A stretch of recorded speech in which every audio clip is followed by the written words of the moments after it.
আমরা একসাথে মজলুম ছিলাম। বিনয়ের সাথে বলতে চাই, হাজার চেষ্টা করেন ওই আওয়ামী লীগ হতে পারবেন না, দুর্বল আওয়ামী লীগ হতে পারবেন। সেই আওয়ামী লীগ যারা জাতিকে নিয়ে, বিরোধী দলকে নিয়ে ব্যঙ্গ বিদ্রুপ করত, আজকে তারা কোথায়? আপনারা একই কাজ শুরু করেছে। যে আওয়ামী লীগ তাদের পুষ্য লাঠিয়ালদেরকে দিয়ে সমাজের বিভিন্ন জায়গায় কর্তৃত্ব কায়েম করেছিল, সেই আওয়ামী লীগের পাশে তাদের দুঃখের দিনে কোনো লাঠিয়াল এসে দাঁড়াতে পারেনি। আফসোসের বিষয়, রাষ্ট্রের মৌলিক যে সমস্ত জায়গায় পরিবর্তন দরকার, সুশাসন কায়েমের জন্য, সত্যিকারের স্বাধীনতার স্বাদ জনগণকে দেওয়ার জন্য, প্রত্যেকটি বিষয়ে বিএনপি বিরোধিতা করে চলছে। এটি জাতির সাথে সুস্পষ্ট প্রতারণা। তারা তাদের দেওয়া 31 দফা কর্মসূচি সংস্কারের, তাদের ইশতেহার, এটারও তারা বিরোধিতা করছে। আমার মনে হয় তারা যে বিরোধিতা করছে এই জ্ঞানটাও বোধহয় তারা হারিয়ে ফেলেছে। প্রিয় বিএনপি, ভুলে যাবেন না, এই জুলাই না হলে এই মায়েদের, এই বাবাদের, এই ভাইদের, এই বোনদের সন্তান, স্বামী, ভাই, বোন জীবন না দিলে আজকে ক্ষমতার তক আপনারা এনজয় করতে পারতেন না। তক্তে বসে ভুলে গেছেন, আপনারা আগেই ভুলেছিলেন।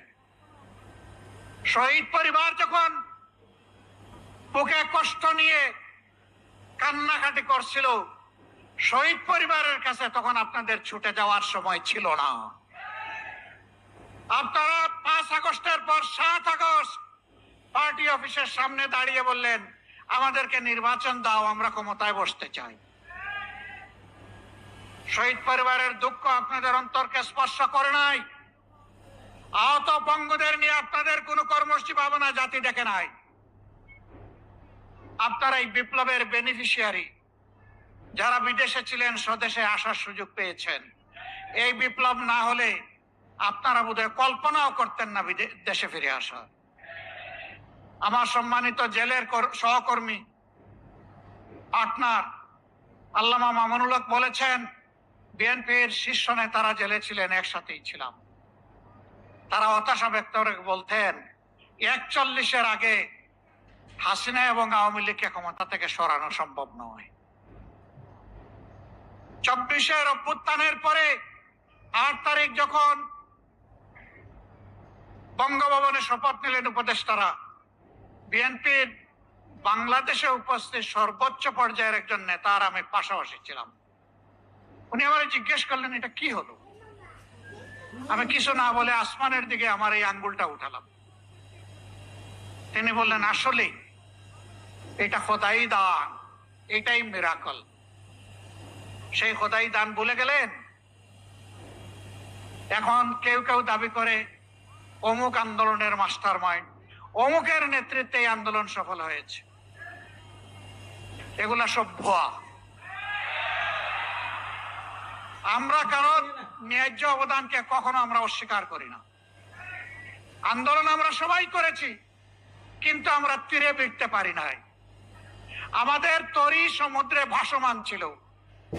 জুলাই আন্দোলনের নায়করা এই তরি নিয়ে ঘাটে ভিড়েছে, জাতিকে মুক্তির পথ দেখিয়েছে। তাদেরকে সম্মান করতে, ভালোবাসতে শিখুন। তাদের নিয়ে তুচ্ছ-তাচ্ছিল্য করবেন না। আপামর ছাত্র সমাজ জীবন বাজি রেখে তখন ঝাঁপিয়ে পড়েছিল। শ্রমিকরা পাশে দাঁড়িয়েছিল, মারা রাস্তায় নেমে এসেছিল, স্ত্রী তার স্বামীকে পানি এগিয়ে দিয়েছিল, সন্তান কুলে নিয়ে মা রাস্তায় নেমে এসেছিলেন। এই দিনগুলো ভুলে যাবেন না। সংগ্রামী ভাই বোনেরা, আমরা এখানে আগামী দিনের আন্দোলনে শরীক হওয়ার জন্য দাওয়াত দিয়ে আপনাদেরকে এখানে আনি নাই। আমরা এনেছি কৈফিয়ত দিতে। আপনাদের প্রত্যেক ব্যক্তি এবং পরিবারের কাছে আমাদের দায়বদ্ধতা আছে। আপনাদের কারণেই আজকে আমাদের এই রাজনীতি। এই সংসদে যাওয়া, এই নির্বাচনে অংশগ্রহণ করা, আমরা কি পারলাম কি পারলাম না তা আপনাদের জানার অধিকার আছে। সংসদে আমরা প্রথম দিনে দাবি তুলেছি, আমরা শপথ নিয়েছি, তারা শপথ নেন নাই। জাতির সাথে দেওয়া ওয়াদা ভঙ্গ করে জাতির সাথে তারা প্রতারণা করেছে। এরপরে যখন জাতিকে প্রতারিত করা হয়েছে, আমরা নোটিশ দিয়ে আলোচনার ব্যবস্থা করেছি, তারা তার বিরোধিতা করেছেন।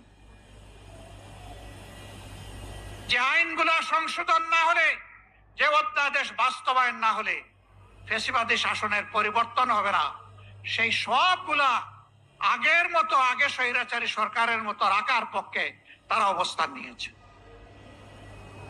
আমরা বিএনপিকে পরিষ্কার বলে দিচ্ছি, আমরা দেখতে পাচ্ছি সম্প্রতি কয়েকদিন ধরে বিভিন্ন জায়গায় জায়গায় শিক্ষা প্রতিষ্ঠানে, ঢাকা বিশ্ববিদ্যালয়ে, এমনকি এখান থেকে মাত্র কয়েক গজ দূরে মানুষের আশ্রয়ের জায়গা, আইনের আশ্রয়ের জায়গা থানা, সেই থানার ভিতরে ঢুকে দুঃখজনক ভাবে ডাকসুর নির্বাচিত প্রতিনিধিদের উপরে হামলা করা হয়েছে।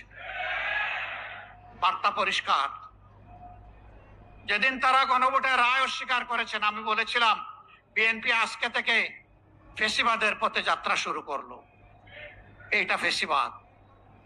গতকাল আপনারা দেখেছেন নেত্রকোনায় জাতীয় সংসদের নির্বাচিত সদস্য, বাংলাদেশ জামাতে ইসলামের প্রতিনিধিত্বকারী, জনগণের প্রতিনিধিত্বকারী অধ্যাপক মাসুম মোস্তফার উপরে হামলা করা হয়েছে, গাড়ি ভাঙচুর করা হয়েছে, তার সহযোদ্ধা সহযোগীদেরকে নাজেহাল করা হয়েছে। এটা কোন বাংলাদেশ? এই বাংলাদেশকে আপনারা চেয়েছিলেন? আপনাদের সন্তানদের আবার পায়ের গুড়ালে দুই টুকরা করা হোক আপনারা চেয়েছেন? আপনাদের সন্তানদের উপর প্রকাশ্য দিবালোকে দা, কিরিস, কুড়ালার হেলমেট দিয়ে আঘাত করা হোক আপনারা চেয়েছিলেন? এই বাংলাদেশকে আমরা ধিক্কার জানাই। এ বাংলাদেশ আমরা চাই না। আমরা পরিবর্তনের বাংলাদেশ চাই, যেই বাংলাদেশে শিশু যখন ঘর থেকে বের হবে, কিশোর যখন বের হবে, যুবক যুবতীরা বের হবে, আমার মা বোনেরা বের হবে, তখন কারো বুক দরু দরু করে কাঁপবে না। তারা নিরাপত্তার সাথে বের হবে, কাজ শেষ করে আবার নিরাপত্তার সাথে করে ভিসবে। আমরা ওই বাংলাদেশ চাই। আমরা শিক্ষা প্রতিষ্ঠানে আমাদের সন্তানদের হাতে দা, কিরিস, কুড়াল দেখতে চাই না। আমরা খাতা এবং কলম দেখতে চাই। আমরা কোনো আদুবাই দাদুবাই শিক্ষা প্রতিষ্ঠানে গিয়ে আমাদের সন্তানদের উপর ছড়িগুড়া আমরা এটা দেখতে চাই না। এই সংস্কৃতি বন্ধ করতে হবে।